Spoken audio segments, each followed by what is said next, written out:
Here we have a quadratic, and we're being asked to solve it by completing the square. And unlike most quadratics, if you're doing it by completing the square, we're going to actually keep these terms on one side together and then move this to the other side. We don't want one side to equal 0. We want all the x's and x squareds on one side and the constants on the other.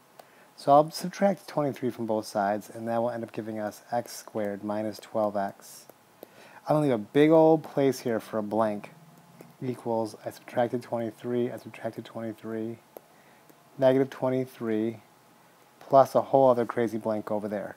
And now what goes in that blank? Well, what goes in that blank is whatever is required to make this a perfect square trinomial. And because this is an equation, if I put it on one side, whatever I put on one side, I've got to put on the other. So the same number will go here. And that number will be, whatever half of this thing is squared.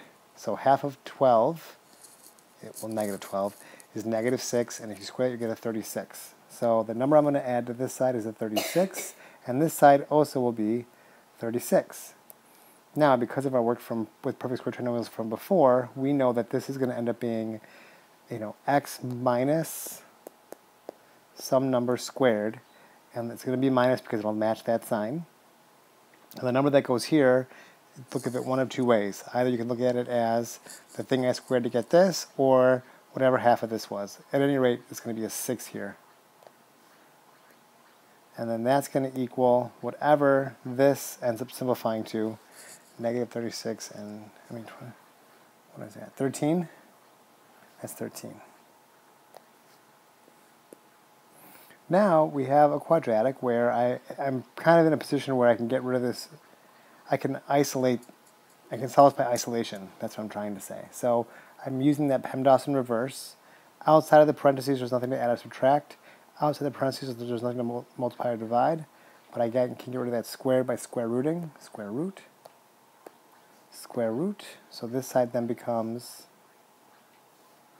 x minus 6. And this side, since I put the square root in there, I'm going to either have positive or negative root 13. And then you should be looking to see if you can simplify this radical, but of course it's 13th prime, so this is not going to simplify at all. Now it's just to get this x by itself. So I got to get rid of this negative 6, so I'm going to add a 6 to both sides. And there's no way to combine that 6 with that square root of 13. These are not similar kinds of numbers, so they can't be put together. So this is our best answer, and if it's on Alex, you might have to enter it like 6 plus root 13, comma, 6 minus root 13. If they have a plus or minus symbol, feel free to use that as well. Also say if this maneuver from here to here did not make sense, then check out the part up above here where it says, explains where this all comes from. Because this is far from obvious.